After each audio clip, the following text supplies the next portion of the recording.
یہ بات ہے اس سوال کی جو انسان اپنی پیدائش سے لے کر آج تک ڈھونڈ رہا ہے۔ اس کائنات کا مالک کون ہے؟ یہ سوال ہر دور میں پوچھا گیا ہے۔ کسی نے کہا کہ خدا تو ہے ہی نہیں، یہ کائنات خود بخود چلتی ہے، گریوٹی نے اسے جگڑ رکھا ہے۔ اور کسی نے کہا کہ خدا کی بیٹیاں بھی ہیں، خدا کے بیٹے بھی ہیں۔ ہمارے دیوتاؤں کے بھی بچے ہیں، خاندان ہیں، وہ ہماری طرح ہیں۔ لیکن پھر ریگستان عرب کی خاموشی کو چیرتے ہوئے ایک ایسی آواز آئی جس نے زمین و آسمان اور پہاڑوں کو ہلا کر رکھ دیا۔ یہ وہ الفاظ تھے جو کسی فلسفی کی کتاب سے نہیں بلکہ خالق کائنات کی طرف سے آئے تھے۔ یہ بات ہے سورۃ الاخلاص کی۔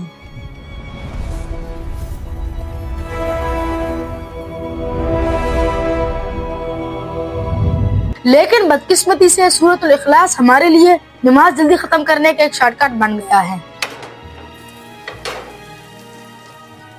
بیٹا جلدی کرو، بس کا ٹائم ہو گیا ہے۔ بس 2 منٹ امی، سورہ الاخلاص پڑھوں گا۔ ہم اسے چھوٹی سورہ کہتے ہیں، لیکن جب تاریخ کے پنوں کو پلٹتے ہیں اور صحابہ کرام کی زندگی کو دیکھتے ہیں تو رونگٹے کھڑے ہو جاتے ہیں۔ حضرت بلال رضی اللہ تعالیٰ عنہ کو مکہ کی تپتی ریت پر گھسیٹا جا رہا تھا۔ ان کے سینے پر پتھر رکھ دیے گئے تھے، ان کا سانس لینا مشکل ہو گیا تھا، لیکن پھر بھی ایک ہی لفظ کہتے رہے، احد احد، کیونکہ یہ ایسا لفظ تھا جو مشرکین مکہ کے دلوں پر ہتھوڑوں کی طرح لگتا تھا۔ چھوڑ دے اپنے رب کو، مان لے ہمارے بتوں کو۔ لیکن سوال یہ ہے کہ سورۃ الاخلاص کیوں نازل ہوئی اور اس کے پیچھے کی کہانی آخر کیا تھی؟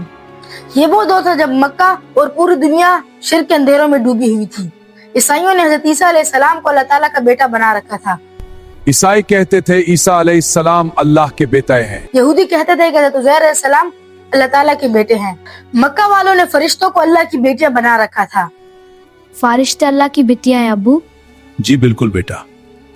کچھ مشرکین مکہ نبی کریم صلی اللہ علیہ وآلہ وسلم کے پاس آئے، ان کے دل میں شک تھا اور زبان پر سوال۔ اے محمد، تم جس رب کی طرف ہمیں بلاتے ہو اس کا نسب تو بتائی، اس کا باپ کون ہے، اس کا بیٹا کون ہے، اور یہ بھی بتاؤ وہ بنا کس چیز سے ہے، سونے سے، چندی سے یا لوہے سے؟ یہ سوالات صرف مکہ مکرمہ میں نہیں تھے بلکہ مدینہ منورہ سے بھی یہودوں نے یہی سوالات کیے تھے۔ وہ خدا کو انسانوں کی طرح سمجھتے تھے، جس کا کوئی جسم ہو، جس کا کوئی مادہ ہو۔ ان سوالوں کے جواب میں اللہ تعالیٰ نے اپنے محبوب کو خاموش رہنے کا حکم نہیں دیا بلکہ جبرائیل امین کو بھیج کر ایک ایسی سورہ نازل کی جو قیامت تک کے لیے خدا کی نشانی بن گئی۔ تو آئیے دوستو سورۃ الاخلاص کو سمجھتے ہیں تاکہ ہمارے دلوں میں اتر جائے۔ اعوذ باللہ من الشیطان الرجیم، بسم اللہ الرحمن الرحیم۔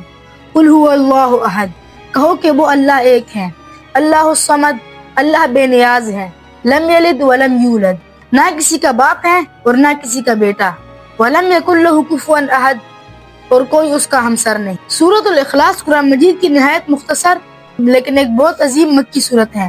اس میں کل 4 آیات ہیں لیکن اس کا پیغام بہت طاقتور ہے۔ حدیث شریف کا مفہوم ہے جو شخص سورۃ الاخلاص کو 3 مرتبہ پڑھتا ہے اسے ایک قرآن پڑھنے جتنا ثواب ملتا ہے۔ تو آج کے بعد جب بھی نماز میں قل هو اللہ احد پڑھو، اس لیے مت پڑھو کہ نماز سے جلدی فارغ ہونا ہے، بلکہ اس لیے پڑھو کہ تم اللہ تعالیٰ کی وحدانیت بیان کر رہے ہو، اور اس لیے پڑھو یہ وہ سورہ ہے جو ہمیں شرک سے پاک کرتی ہے۔ اس سورہ کا نام بھی اخلاص ہے جس کے معنی ہے خالص کر دینے والی۔